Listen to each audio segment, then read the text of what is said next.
listening to Seniors Junction podcast. We're preventing seniors isolation one conversation at a time. Your hosts today, Namrata Bagaria and myself, Paul Merkley, co-founders of Seniors Junction. Our very special guest is Anthony Cirillo.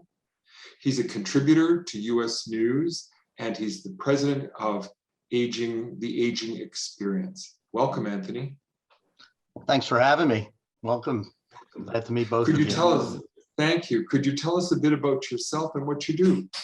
Sure. Without getting too long-winded, but I do have, I wear many hats. So one hat is my company is called the Aging Experience. And essentially, if you were asking me what my platform is, I call it educated aging, that people should prepare for their aging sooner in life. And it comes through both their physical health, their financial health, and their emotional health. And a lot of what I do and write and speak about all junction off somewhat, of those types of things. But so I'm a bit of an influencer in the health, aging, and caregiving space. As you mentioned, I do write for US News and other publications. I'm also on a local television show that does their version of the Today Show, on NBC. I do their show every month talking about different aging issues.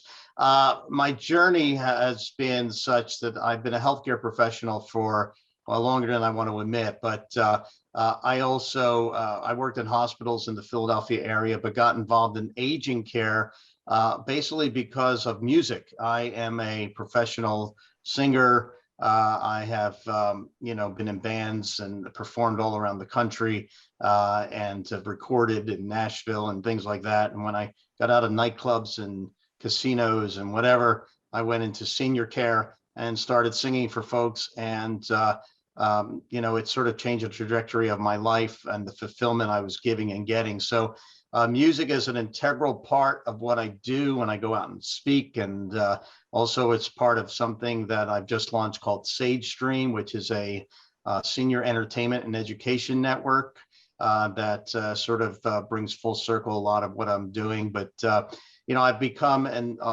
besides kind of being an influencer, my main focus right now has been in the caregiving space because of our own family situation where I don't say this to look for sympathy, but from December of 13 to January of 18, we lost 5 close family members in succession. And some of them were caregiving situations. So I became very interested in the whole area of caregiving. So I represent some companies that have products in that area, but I also have some of my own products, including what I call a Caregiver Summit, where we've interviewed 128 experts in the field.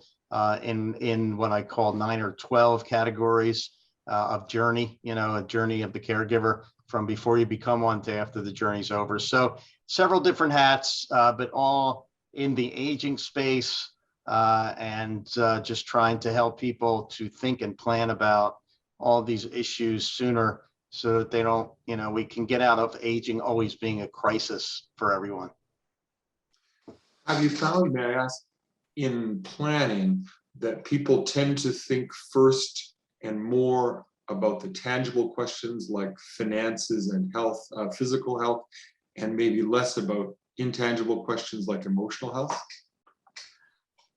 Yes, if you can even get them to think about those first. So obviously, we know what's going on physically, the state of our, country and the conditions that a lot of people are in and the obesity levels and things like that. And, people just don't realize that the impact that this is having on their future health. So I think, we have so much more to do. I mean, in terms of financial health, I think there has been more and more push by companies and others to educate people around this and get them to start saving and doing estate planning and things like that.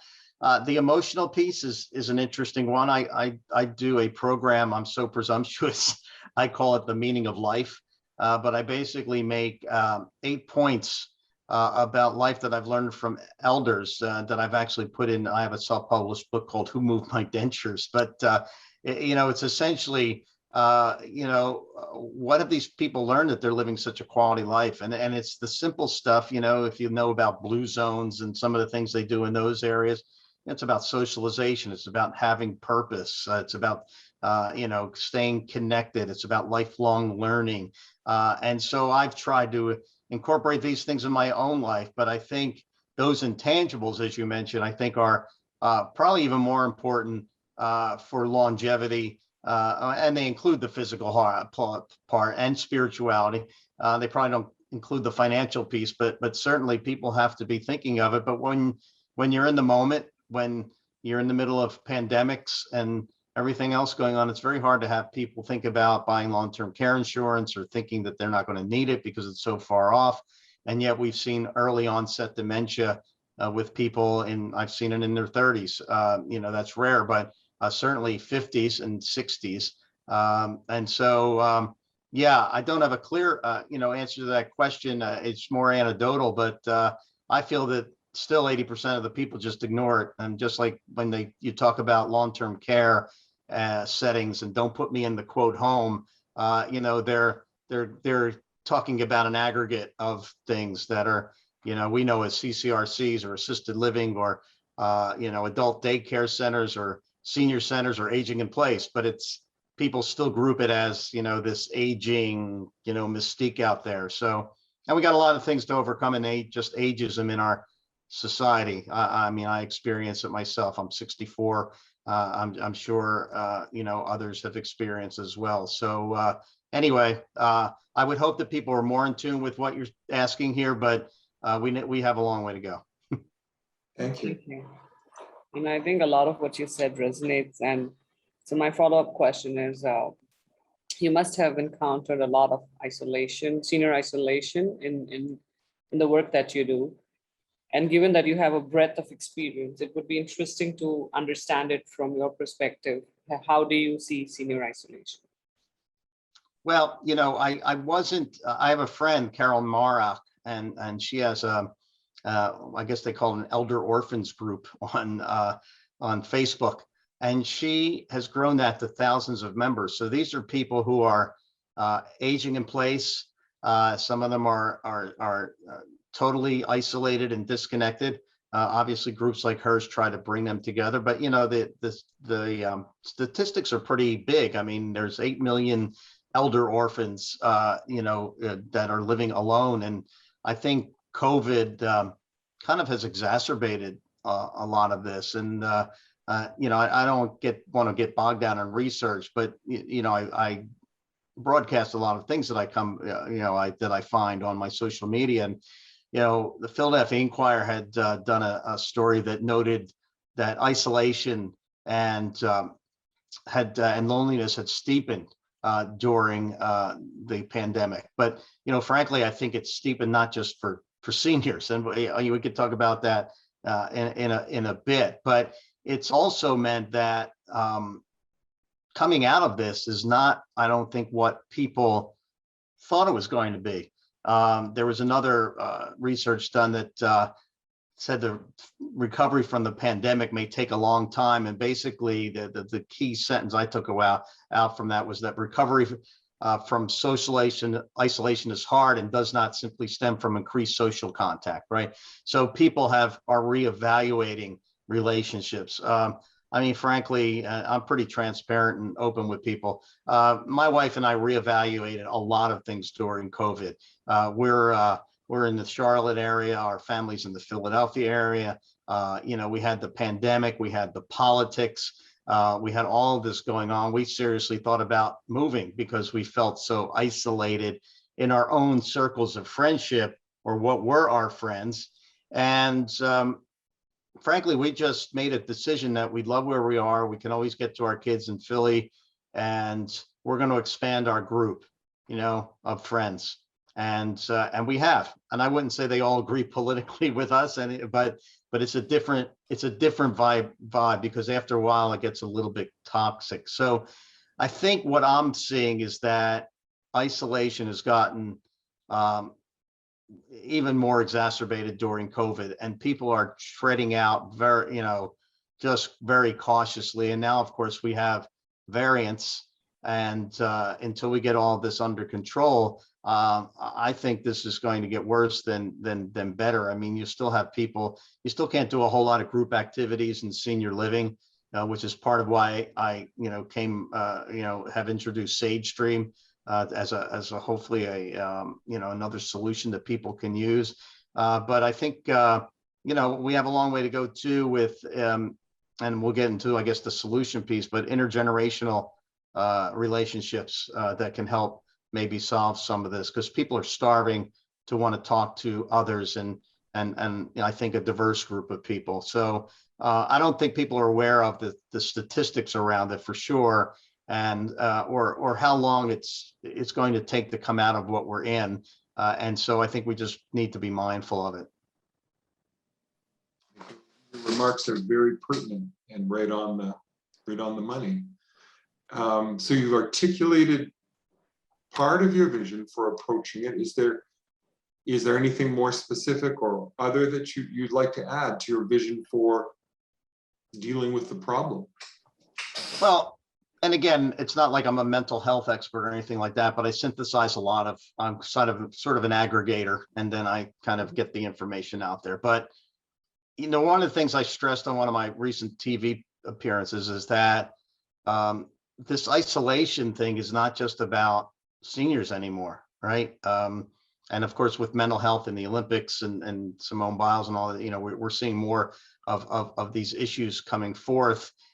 So I think the one thing we need to understand is that isolation and the impact, especially during the pandemic, it impacts everybody. So I think if we view it that way, we'll think more about how as a community can we address it.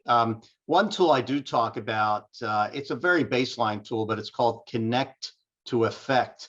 And it's CONNECT, the number 2, effect, AFFECT.org. It's an AARP tool that I've actually written and talked about that allows you to do a self-assessment of yourself in terms of isolation.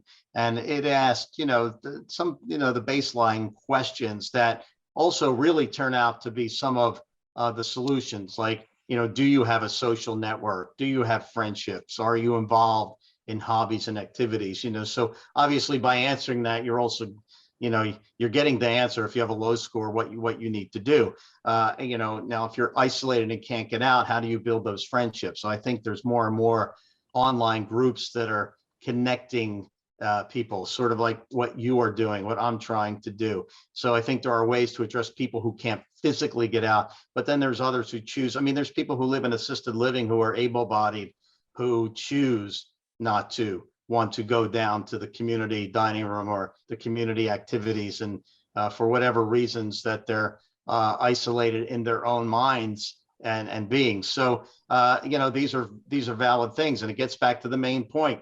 Purpose, right? It's hobbies and activities are somewhat about having purpose and extending your interest. I think it's important to talk to your family and friends and develop a plan to stay in touch. It's not like growing up in Philadelphia when my grandmother was 2 blocks away, and every Sunday we got together for dinner, and the times that I miss, quite frankly. So my kids are 535 miles away, and one's 3,000 miles away in San Diego. So, how do we, and she's been great, actually, the San Diego, my daughter communicates with me regularly. So, how do we stay in touch? And then, if you are isolated in community, what are the resources? What are the community and faith-based resources that, you can avail yourself of? During the pandemic, a lot of people got pets. I'm somewhat ambivalent on that one. I love dogs. My wife loved dogs, but we travel. And so it'd be unfair to the dog. And we're seeing a lot of, situations now where people got the dog and it was nice at the time, or the pet, and now they're taking them back, unfortunately. So, but pets have my wife and I say, hey, if we get to the point where we're isolated, where we can't get out as much, we have the time, certainly a companion like that, it can be, invaluable, right? So anyway, there's just other things like, researching transportation in your area. Obviously, we've seen Uber and delve into the senior care industry. And we've seen all of the delivery services now with Uber Eats and Walmart to deliver your groceries. So, it's important to know that if you can get out, what are your options? And if you can't get out, what can come to you? Because even that becomes a socialization piece. I've seen instances where, they joke, that people seniors will call helplines or whatever just to talk to somebody, right? It's sort of, people just, kind of giggle about that, but, they're reaching out. And I've seen instances where, in rural areas where the postal delivery person will, basically take it upon themselves to be checking on these people and be part of that fiber of network of people. There are tools like free tools like Lots of Helping Hands, where I used with my mother at one point in Florida when my sister became ill. I became a caregiver for my sister predeceased my mother, and I was 500 miles away, and I needed to get mom to her doctor appointments and her hairdressers, and we put on this Lots of Helping Hands site a community of people and all our activities. So which goes to the next point is don't be afraid to ask for help, which isolates a lot of people too, because they're too proud to say, I need help. A lot of basic stuff. I mean, I joke when we're part of a club here and a golf club, and we go up to the club and it's very noisy, or at least to us, it's very noisy now. So I've been a member for 20 years. I'm sure 20 years ago, I didn't think it was noisy, right? But it does get to the point that there's hearing loss, there's not being able to understand people. And when you can't do that, the communication shuts down, and then you're less inclined to want to be in those situations. So it's very basic stuff. Have you had your hearing checked? That kind of thing. But the last year, there's been big life changes for many people, whether it's their finances or, their physical health. And so we all need to kind of work through it. We need to get the mental health, resources if need to. We need to self-assess, like with that Connect to Effect. And then just find daily things, I think, that can help you relieve the isolation. I mean, a savior for me, even though I've always been an avid walker, was just getting out and getting some fresh air.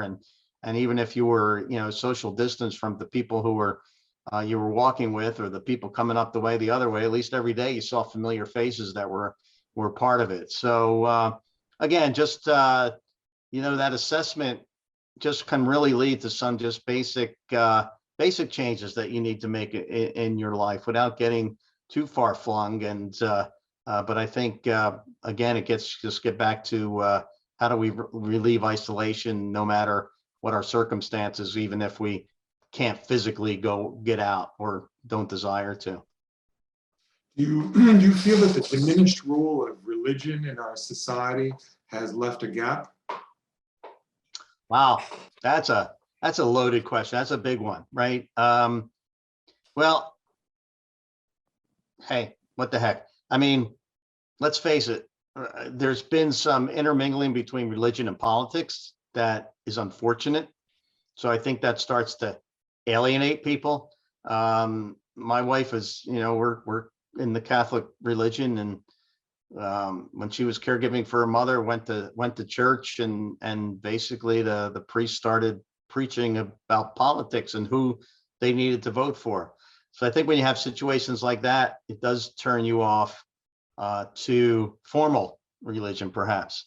I wouldn't say I'm the most, devout practicing Catholic, but, Catholic Church has its own issues that go beyond politics, obviously. So, but nonetheless, I look at our Catholic Church down here, and it's bustling and booming. So I can't say I'm as familiar with the outreach programs they have, but certainly lots of churches have outreach programs to seniors and have started groups that activate volunteers. I don't do it through the religious nature, but I'm part of a Rotary, and we do a lot of service projects. And because I'm involved in the aging space, I tend to want to raise my hand and say, we need to do more of these. There's a lot of helping senior organizations. Some are religiously, available, and others are just other nonprofit community groups. But, I don't have a clear answer to that one. I just know in my own personal life, I practice my own spirituality. I believe in God, and I believe in my religion's tenets of principles, and know that I could reach out to them. I just don't know. It's not apparent to me that how much active work they've done reaching out during these times, or how much people have left the faith. Obviously, they couldn't attend services for a long time. So, one would hope that it's just another resource that people can use and fall back on their faith to, and that community to help them. Thank you. Thank you. And Anthony, in your view, with this quite an elaborate and multi-pronged approach for the vision that you said, what do you think are the top challenges and the opportunities? Well, I'm pretty vocal about the fact that, and I've worked in hospitals, or as a hospital executive and whatever, but our healthcare system is almost irretrievably broken, in my opinion. We have the best medicine, right? We have the best research. We have the most horrible, delivery mechanism. People have been talking about this idea of population health and getting paid for quality, and all of these concepts for years. I worked with the startup in New York that I was with, and that's what we were all about. We were really tackling population health and keeping people healthy and out of the hospital well before it became a buzzword. But the fact is, we're still a fee-for-service, healthcare driven system in this country, and there's so much greed and corruption, and there's so much misunderstanding that people have about even how long-term care works and how it's funded. This is the Philly cynical part of me that comes out, but I entertained in Philly in a lot of places, and a lot of them were always crying poor. They wanted you to volunteer, or they wanted to, minimal budgets that they had. What people don't realize is that, people pay the people who can, which is another issue. It's a can and cannot world, have and have not world, I should say, in who gets the services and who gets the better services.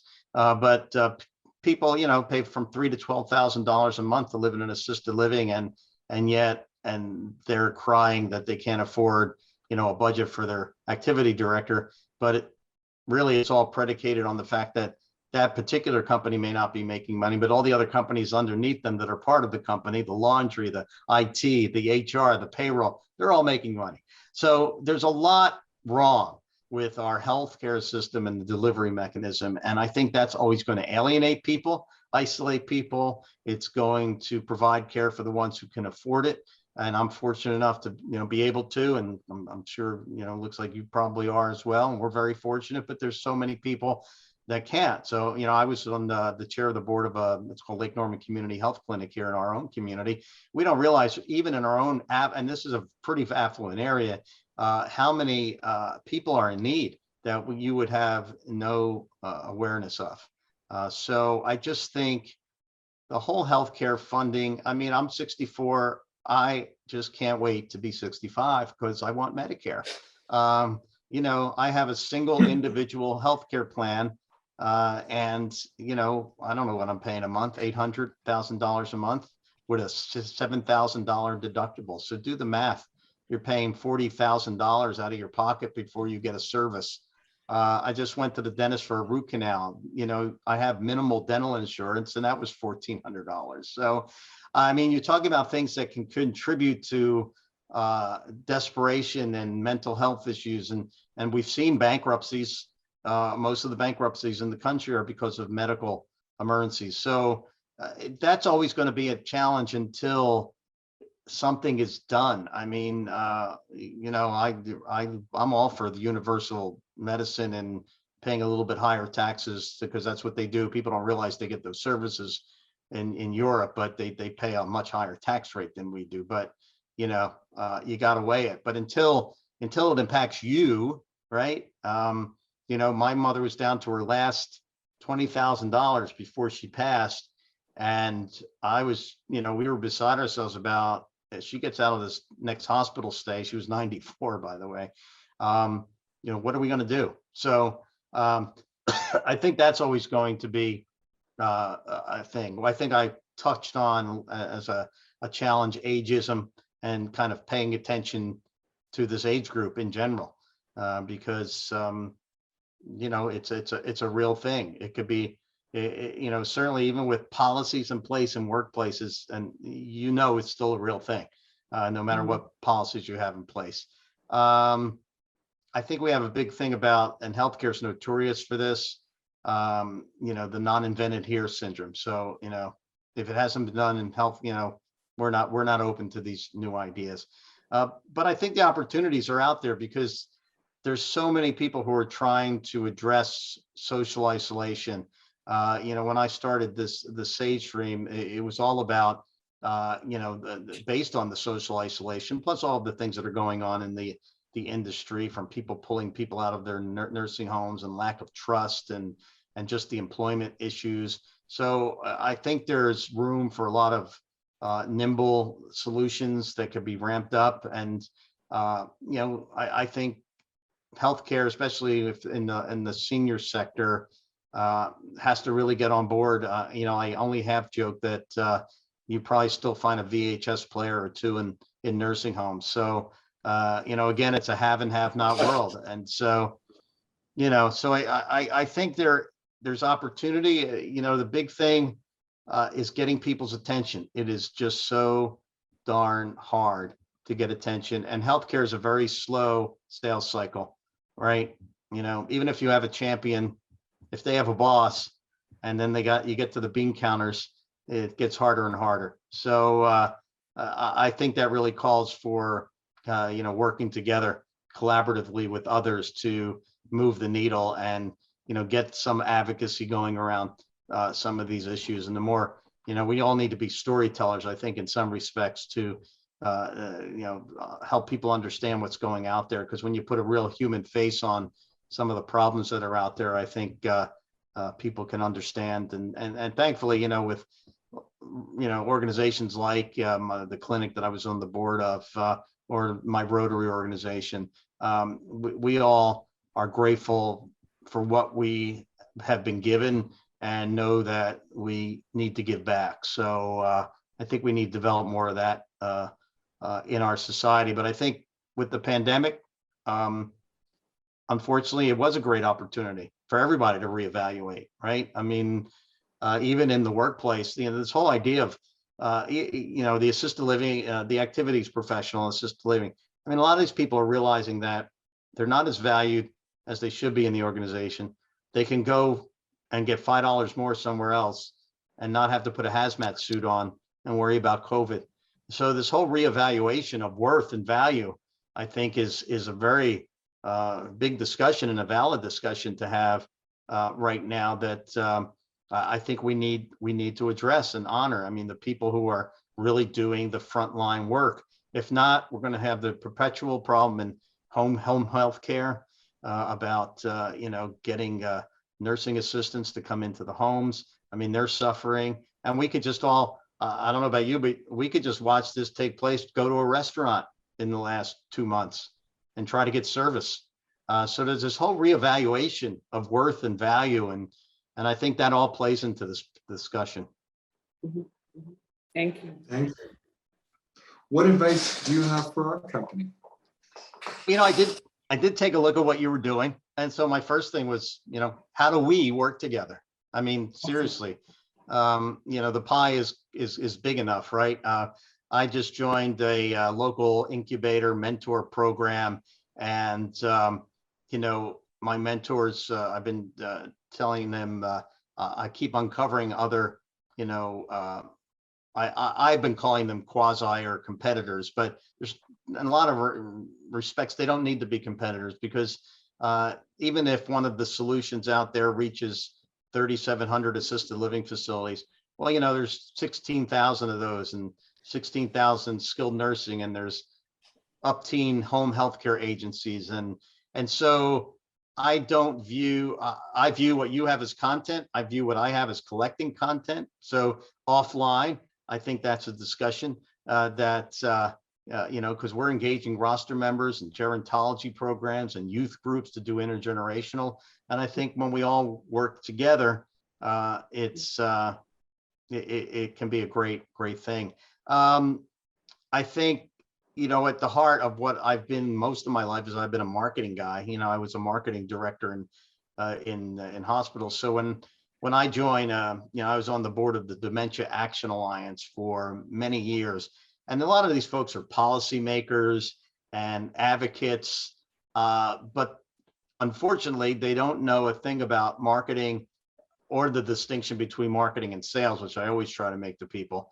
The fact that I believe marketing sets the stage for sales. So if you do, your marketing right, then you've set yourself up. But a lot of people it depends on your bent. Sometimes you have people who start companies who are marketing and sales savvy, but maybe there's not a whole lot of depth or breadth to what they're offering, as opposed to others who have a good product, but then don't know, much about how to do that. And I guess, an adjunct to that is if you're a good marketer, you're going to, sort of be a good influencer. I mean, I'll be honest, when I was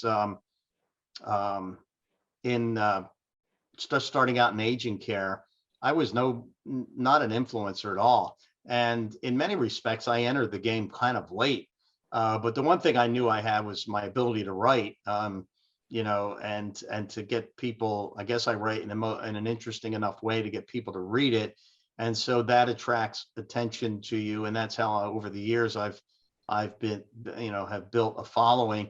I mean, it's taken me to some far-flung places, like, in 2004, I got a cold email from some conference planning group who wanted me to go to Dubai and speak at a healthcare conference. And it's like, well, how did that happen? Well, they were reading my stuff. So, you can't discount the power of a lot of these platforms that are out there. Obviously we're all inundated with things and tune a lot of things out, but it's a slow, arduous process. But if you're committed to what you're doing, you're going to have to embrace that. And I guess the last piece of advice was, if you're fortunate enough to be able to do the things you're doing, then you have to have a give back, right? You have to figure out how can we help. Part of my Sage Stream vision is that we're going to have the internet providers and tablet providers who are going to help us reach underserved individuals and communities. Because despite what I said about the haves and have-nots earlier, there are individuals and companies that clearly cannot afford to do some of the things that others can. So how do we give back? How do we get, I do believe another piece of my vision it could be a piece of yours and a piece of the solution for senior isolation. How do we get intergenerational relationships going with different youth groups and students to foster that? Because there's a lot of fear there too. If especially in this day and age when my grandparents were right there, and I was really close to my maternal grandmother. But in this day and age, sometimes there aren't grandparents in the picture, or they're eons away, and so older people become scary unless you start interacting with them. I just saw this great Washington Post article. I did put it on my Twitter and whatever, but it was a 2-year-old, and I forget the woman's age, probably in her 90s or something. And they were separated by their fence in their 2 homes. And during COVID, he would go outside and he could hardly even speak at the time. And they have now formed a relationship. It's a really touching story. I mean, they're just tied at the hip. And even now that he goes to daycare, the first thing he does when he comes home is to go meet his friend next door and compare notes and things like that. So there's an instinct, I guess, built in for that I think we need to exploit in a good way. I think this is fantastic advice, suggestions, discussion, and definitely will connect offline. I was hoping to bring it up myself, and now that you brought it up, that's great. It saves us the initiation. We'll just state it publicly. We just threw the microphone down, right? Yeah. I know. And that's like it's like getting proposed at a basketball game or something. And you're like, okay, yeah, fine, I'll do it. Just save the face. And before we wrap up the podcast, if people want to find out about you, what's the best way to look you up? Yeah, well, obviously, as you could tell, I'm promoting my Senior Entertainment Network. Well, that's Sage Stream, SAGESTREAM.live. And then the backup would be the Aging Experience, just the way it sounds, theagingexperience.com. And either way, there's contact information on those pages and ways to get to me. And they could subscribe. I have a blog on a publication called Substack, and people can subscribe to that to stay on the radar as well. Perfect. Thank you. Thank you so much. Thank you very much. Thank you so much. Oh, my pleasure.